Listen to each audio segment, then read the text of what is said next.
A new year, a time to reflect and a time to think ahead. For many, that means making resolutions for how to improve their lives. The same goes for lawmakers and setting priorities, how they resolve to improve the lives of Idahoans, be that in education, healthcare, transportation, taxes, or something else. The new legislative session starts with the new year. Today, Republican Speaker of the House Scott Bedke discusses what he sees as the priorities and top issues, his 2020 vision, ahead on Viewpoint. From Idaho's News Channel 7, this is Viewpoint. Welcome to Viewpoint. I'm Doug Petcash. Governor Brad Little will deliver his second State of the State address at 1 o'clock on Monday, January 6th of 2020. He'll do that in front of a joint session of the Idaho House of Representatives and Senate in the House chambers. It's how each legislative session traditionally starts. It's a chance for him to lay out his priorities for the coming year, the issues and measures he wants the legislature to approve. But legislators have their own priorities as well, the issues and measures they want their colleagues to approve and the governor to sign. Sometimes those sync up and sail through, sometimes they don't, and that means compromise or the death of a bill. On next Sunday's Viewpoint, I'll talk with Democratic leaders in the House and Senate. Today, my guest is Republican Speaker of the House, Scott Bedke of Oakley. He was elected Speaker of the House in December of 2012, so he's heading into his 8th legislative session as Speaker. He's here to talk about some of the big issues and priorities as he sees them. Mr. Speaker, as always, thank you for being here. Thank you for your time. It's good to be here, Doug. Well, hey, I want to start off with a civics lesson, okay, if you'd indulge me on this. What is the role of the Speaker of the House? What are your responsibilities? Well, I'm the presiding officer in the House of Representatives, and the Speaker is chosen or is elected from the House, and so I've been elected as a Speaker by my colleagues in the House of Representatives. So not only do I preside on the House floor, I mean I sit at the raised dais with the gavel, but I also behind the scenes I'm making all of the decisions. I'm the director of the state agency called the House of Representatives. So that's as mundane as paying the bills and doing all of those types of things just to keep to keep the wheels on and to keep the organization moving. And but during the session, I am the one that makes the committee assignments. And I try to balance those regionally and as well as to the various parties and whatnot. But if you're going to have a transportation committee, for example, you want to have that balanced geographically as well. And so I'm the one that, in consultation with others. But I make those committee assignments, and then I also, as the Speaker, makes the assignments of where the bills go. And typically, if it amends this part of the code, then it always goes into transportation. If it's that part of the code, that always goes to business or health and welfare or whatnot. But ultimately, the decision making of where the bill goes is assigned by the Speaker. Kind of like the air traffic controller. Yeah, in a lot of ways, that's exactly right. I am it's a very intricate. There's 13 committees going back and forth, and I answer a lot of questions. I ask procedural type questions, and try to keep the trains running on the right tracks at the right time. And do you have the authority to kill a bill or to bring it forward? Well, yes and no. I have all the privileges of a regular legislator. I'm Representative Bedke, who has been elected by the other representatives as the Speaker, so I can bring a bill. But if I am bringing a bill, then my colleagues know that is something that is important to me, and so they may hold that bill up, because in a way to maybe further some of the things that they want to be seen. So typically, I don't bring bills. I bring bills, and when I do, I bring bills that are global in nature and not parochial in nature. And but yes, I can bring bills. You ask me if I can kill bills. Well, in this process that you've described, I can. I can, but if I use the power of the speakership that way, then that's a short-term view, and you know, I find if I make any decisions and the rationale is because, quote, I'm the speaker, that's why, then that is a very short-sighted way of using the power that they have vested in the office of the speaker through House rule. And so I'm very careful not to do that. I want to have all of my decisions to be logic-based and to be able, and rational decisions that I can point back to if there's ever a controversy and say, well, these were the principles that guided me when I made that decision. And so other speakers, maybe not that I can think of in Idaho, but certainly nationally, use the power in a way that makes their tenure as speaker short term, you might say. Well, thank you for the lesson. Because the other members resent the use of that power. They vest you with that, they trust you with it, and you got to be careful. You don't want to hammer them with the gavel. And you've got to be careful with it. Well, thank you for the lesson, sir. I appreciate that. Talking about the priorities, what are your or Republican leadership's top priorities 2020? Well, there are 6, frankly, that we were talking about. As you recall, at the end of last session, the legislature did not re-up any of the administrative rules.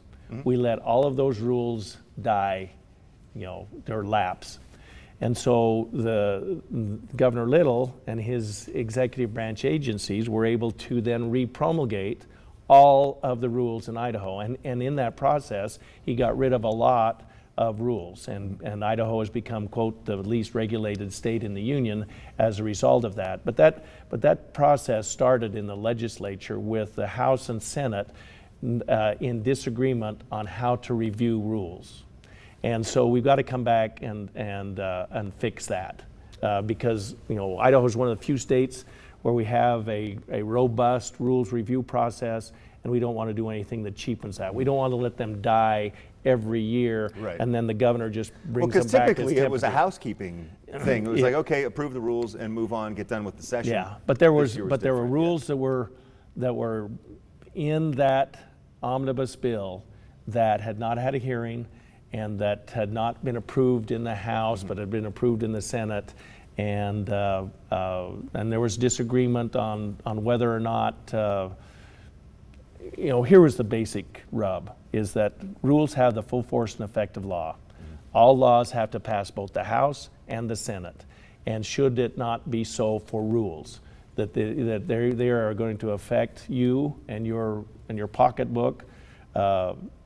And so should that not be, you know, so the governor and his agencies write the rule, and then that approval process needs to come, the House felt, from both the House and the Senate, and there was disagreement on that.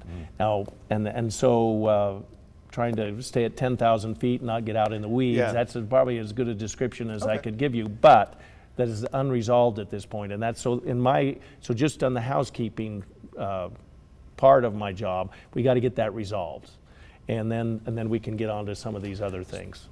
Other issues then, we've had some reporting recently that among the top priorities is going to be some property tax relief, or at least discussion on that. What's the idea? What do you think needs to be done there? Well, here's the thing, is that in many cases growth is not paying for growth, and so we've got to come up with a way where people's property taxes are not doubling every 7 or 8 years, because that is an unsustainable rate.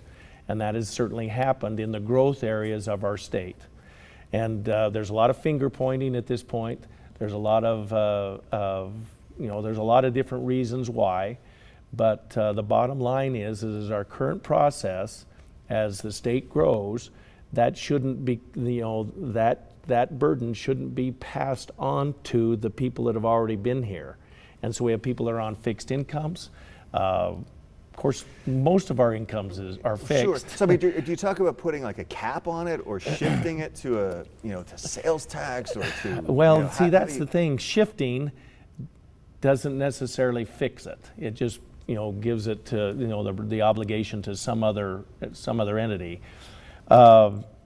Capping is a way is a short-term measure that we've used in the past, and Idaho has done that, has capped it so we could kind of regroup and fix it. But the only thing that everyone is sure of right now is that in certain parts of the state it's too high, and so we're having a lot of people criticizing the existing system. But the architects have not come out of the woodwork with the good solutions yet. There's a lot of solutions floating around out there, and I think that we'll be able to find some of them and start even doing them this year. But I think it is a longer term problem. The governor had also talked about his desire to still provide some relief in grocery taxes. Yes. Is that something also that you'd be open to? Well, I mean, we'll take a look at that. I believe, on the face, the removal of the sales tax on food sounds good, but all Idahoans right now get a grocery tax credit that in large measure negates the effects of paying sales tax on food. And so out-of-staters right now pay sales tax on food, and that's a net good thing for the state. I mean, we rely heavily on the tourist industry here, and so that's not all bad. I think that the sales tax on food is a broad-based tax. It's predictable, and before I personally would walk away from that, I would like to make sure that what we're getting into is also predictable and broad-based. One of the other things that came up, I think, in the same report out of a town hall in North Idaho was that one of the big discussions will also be about redistricting or even creating more legislative districts. How serious is that discussion? Well, and what would it mean? And again, that's a so every 10 years we conduct a national census for the purposes of reapportioning Congress, but also the state legislatures. And right now, Idaho's Constitution says that we can have no fewer than 30 legislative districts and no more than 35. And so, as the Redistricting Commission grapples with drawing the lines around these new districts, then they have to take into effect the Supreme Court decisions, not only the United States Supreme Court decisions, but also the state Supreme Court decisions on how to draw those lines. And sometimes what I'm concerned about is that the lines would be more easily drawn with fewer districts than with the 35 that we're all accustomed to right now. And so if the plan came forward with 30 legislative districts or 32 legislative districts, that would mean that our legislative districts, particularly in rural Idaho, would have to get larger geographically, and that would dilute the representation. I mean, it just would become harder to get around to, some guys right now have 5 counties, and if that went to 6 or 7 or more counties, then that becomes that reduces the access that people have to their legislator. Would the opposite not be true, though, also, that if you went and got approval of the people and, of course, the legislature to grow to 40, that, the argument is that in the rural areas you'd end up having a lot more Republicans elected into the House and Senate, and therefore increasing the supermajority even more than it already is. And right now, I mean, in the House, it's 56 Republicans to 14 Well, Democrats. that's true. Keep in mind that all of these changes with redistricting would take place in the general election and by a vote of the people. Sure. So these ideas that we would put forward have to have a 2/3 support in the House and 2/3 in the Senate, and then it gets on the ballot, and then you will decide. But With a simple majority. A simple majority, and I'm just saying that we've been well served with 35 districts, and I don't want to have there be a plan that is brought forward that offers 30 districts. Because that would create other problems. I think. So you don't think it should go any lower than 35? I don't think it should. Right. I just would. I have higher. legislation that I would bring that just pegs it at 35, and leaves the upside and floors it at 35, and just leaves it there. The upside to be approved, as you were mentioning. Well, and it would just be 35, not some higher number. Okay. Something that we're already used to. Okay. We're going to take a time out, Mr. Speaker, and continue our conversation in just a minute with House Speaker Scott Bedke coming up right after this break. This is the kind of card that has America talking. With it, people with Medicare are getting all-in-one coverage for their doctor visits, hospital care, prescription drugs, and more. This kind of insurance, called Medicare Part C, may also cover dental care, eyeglasses, hearing aids, fitness programs, vitamins, even healthy meals and rides to the doctor. With this kind of coverage, you do not need a Medicare supplement insurance plan. You will access your benefits through your Medicare Part C plan for one low and oftentimes $0 monthly plan premium. You deserve to get the most from your Medicare benefits. Call now for free information that may help you get more coverage for less money. There is no obligation to enroll. Whether for yourself or someone you love, call the number on the screen now. Call now. My name's Mark. I'm an alcoholic. Dorothy T., and I am an alcoholic. I'm an alcoholic. My name is Victoria. My journey in AA started years ago when I reached the outside limits of my desperation. And then these people, just gathered around me. That was the fellowship in action. If I carry any sort of message with my story, it's that, keep coming back and that this thing does work. If you have a problem with alcohol, contact AA. It works. It takes less than 1 minute to find out if you may have prediabetes. You can do it here. But I get it, you're busy, and busy people can't have prediabetes. I read that wrong. They can, okay? Just go to the site.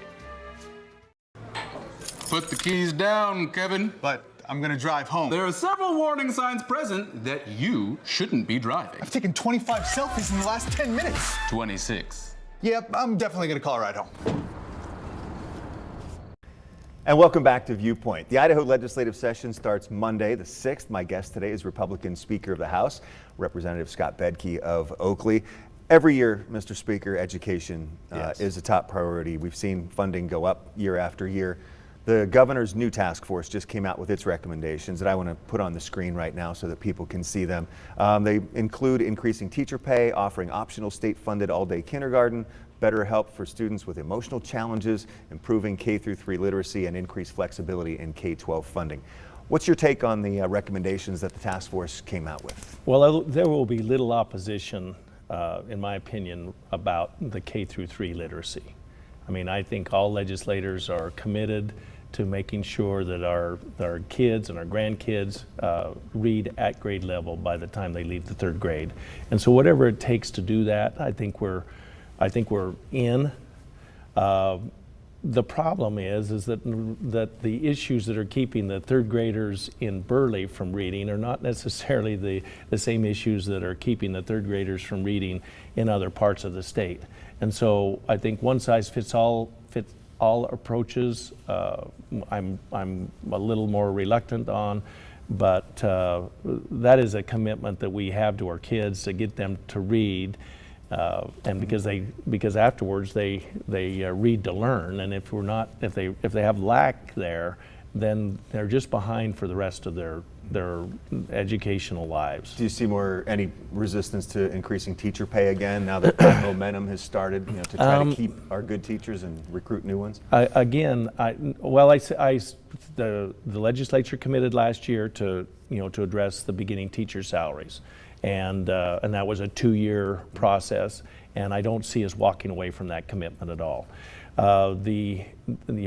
Keeping and retaining our best and most experienced teachers is always a little more difficult, and again, I think there needs to be some flexibility there.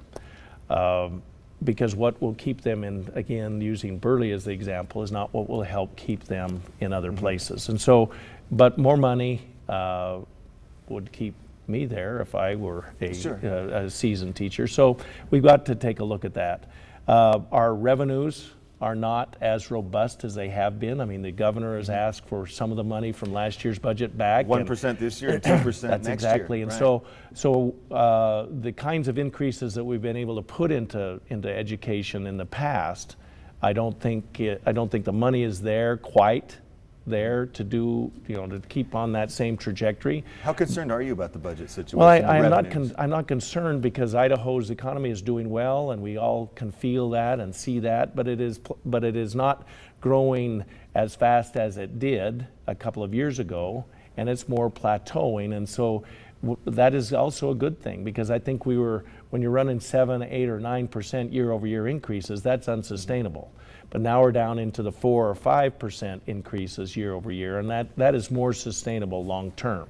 And I think that the legislature is to be commended for taking that surplus, or those new monies, and plowing them back into education. But I don't know that you can always do those high amounts every year, year in, year out. And so that's what I'm a little concerned about. But our priorities will be literacy, retaining we've got to have good teachers, so we've got to retain those. And but then there also needs to be some accountability back. I mean, is the money that we're spending, is it being effective? Is it really moving the needle with regard to literacy? And fine-tuning that always is a continual process. We just have a couple of minutes left. I want to hit on two more of the big issues, of course. Medicaid expansion kicked in just a couple of days ago on January 1st to cover about 50,000 or so people who hadn't been covered before. It's funded for this year. It's funded through July. Right. How it's going to be funded going forward, is that going to be the big battle this year? Well, I think that there will certainly be a lot of discussions. Whether it elevates to a battle or not remains to be seen. But there'll be money that will be displaced in other programs that we no longer need, that we can put back into Medicaid expansion. I don't see us putting new money, as taking money out of education and putting it into Medicaid expansion. But the programs that are supplanted with Medicaid expansion, I do see us putting that money back into Medicaid expansion, and hopefully that will be enough. And hopefully the actuaries are right in that the numbers stay within the budgets, and that there's no surprises. You mean that roughly $30 to $40 million that would be the state's responsibility? Right. Well, it's going to be more in the 42, 43, 44 amount.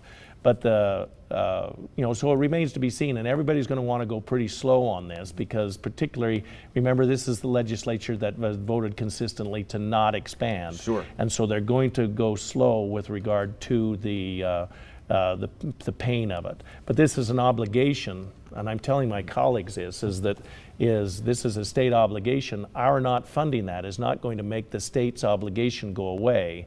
We can either do it through an appropriation process, or if we don't change the policy, then we'll do it through a court order. But because it's law now. It's law. Yeah.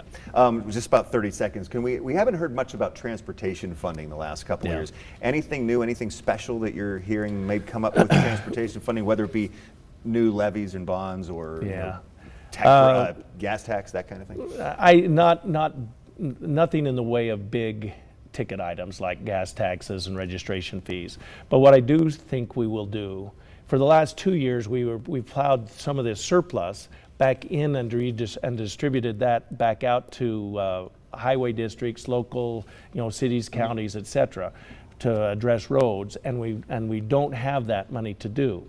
So we're not running the big surpluses, but there is an idea out there that was just about got across the finish line last year about taking the interest off of all of the monies that we're saving and using that interest money, because it's a pretty big nest egg now, and putting that back into transportation, and I'd like to see that finished this year. Okay, take another time out, and still ahead on Viewpoint with my guest, Speaker of the House, Scott Bedke. We'll talk pomp and circumstance and the process of starting the legislative session. We'll be right back. Tessa won over $5,000 for losing 87 pounds. Christian won over $2,000 for losing 64 pounds. Introducing Healthy Wage, the incredible weight loss motivator that lets you bet on your weight loss and pays huge cash prizes. Healthy Wage has paid tens of millions in prizes with lots of winners every day. The average winner loses 40.7 pounds and gets paid $1,245. Choose your personal goal, and Healthy Wage calculates your real cash prize up to $10,000. It was super simple. 1, 2, 3. You do this and you get your money. I put my numbers in there and found that I could win over $1,900 for losing 50 pounds. If someone's gonna actually pay me to lose weight, why not go big? The icing on the cake was the $5,600. Your life is going to change for the better. Now join the thousands of weight loss winners. Don't miss out. Find out your prize and win real cash for losing weight. Make a healthy wager today and win up to $10,000. If you got a new telescope for Christmas or have one collecting dust in the closet, Bring it to the Answer Charter School on January 10th for a free workshop presented by the amateur astronomers of the Boise Astronomical Society. They'll show you how to set it up and operate your telescope and answer all your questions. All ages are welcome. To post your local event, visit the Idaho events calendar at ktvb.com.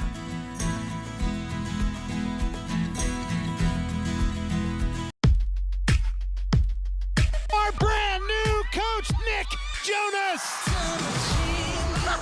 Okay. I warned you, never go in for a hug. Nick Jonas joins the boys February 24th on NBC.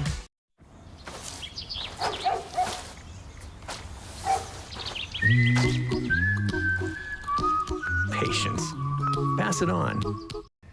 As I mentioned, the legislative session begins Monday with Governor Little's State of the State address before a joint session of the legislature in the House chambers. A lot goes into making that happen. Speaker of the House, Scott Bedke, is my guest, kind of oversees a lot of it. So what are the protocols, Mr. Speaker?